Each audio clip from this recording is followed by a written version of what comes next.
आजचा पॉडकास्ट 20 जानेवारी 2026 भाग 6. जमीन आणि तिच्यातलं जीवन, शेतकऱ्यांच्या वादांवर सलोखा लोजनेचं औषध. शेतकरी म्हटलं की डोळ्यासमोर एक चित्र येतं, घाम गाळणारा चेहरा, पिकाची चिंता आणि हातातली मोठ. पण एक चित्र अधिक खोलवर असतं, जमिनीच्या वादाचं ओझं. हे ओझं केवळ कागदोपत्री नसतं, ते पिढ्यांचं असतं. एकाच जमिनीच्या तुकड्यासाठी बाप चिरंजीव, बंधू बंधूत, शेजाऱ्यांमध्ये चाललेली ती वादाची परंपरा.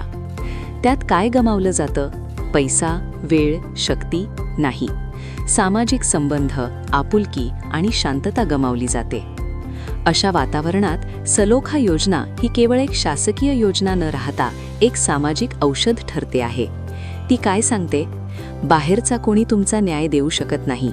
तुम्ही स्वतःच आपापसात बोला, समजून घ्या आणि मिटवून टाका. ही संकल्पना इतकी सोपी वाटते, पण तिच्यामागे एक खोलविरत हेतू आहे. ग्रामीण भारताच्या मनातल्या कुरवंड्या सोडवणे. व्यावहारिक फायदे: केवळ पैसा नव्हे तर शांतता.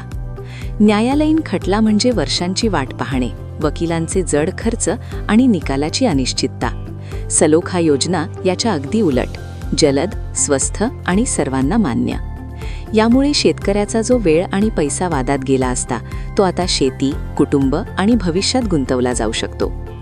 गावातील 2 कुटुंबांमधील दारुण वैर संपतं आणि त्याच्या जागी देवाणघेवाण सुरू होते.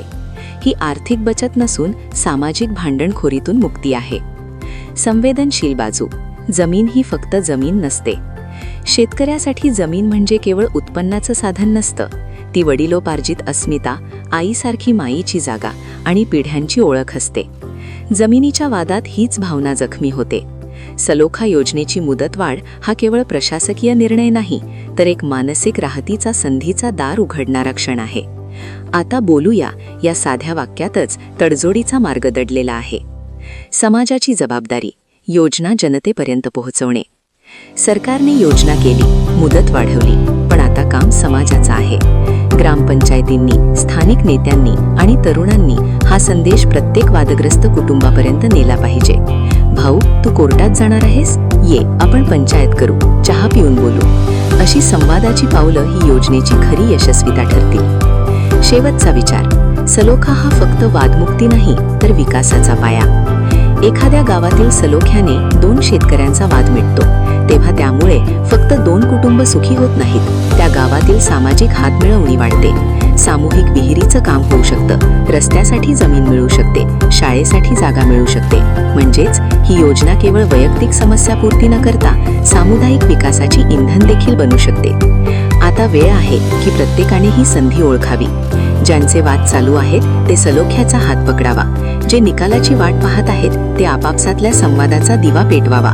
कारण जमीन तुटू शकते, पण संबंध तुटू नयेत, हेच या योजनेचं खरं सूत्र आहे. आपण दिलेल्या वेळेबद्दल धन्यवाद. द स्टँड पॉइंट, शेतकऱ्यांच्या आवाजाचे प्रतिबिंब. Email thestandpoint.blog@gmail.com. Facebook the stand point official.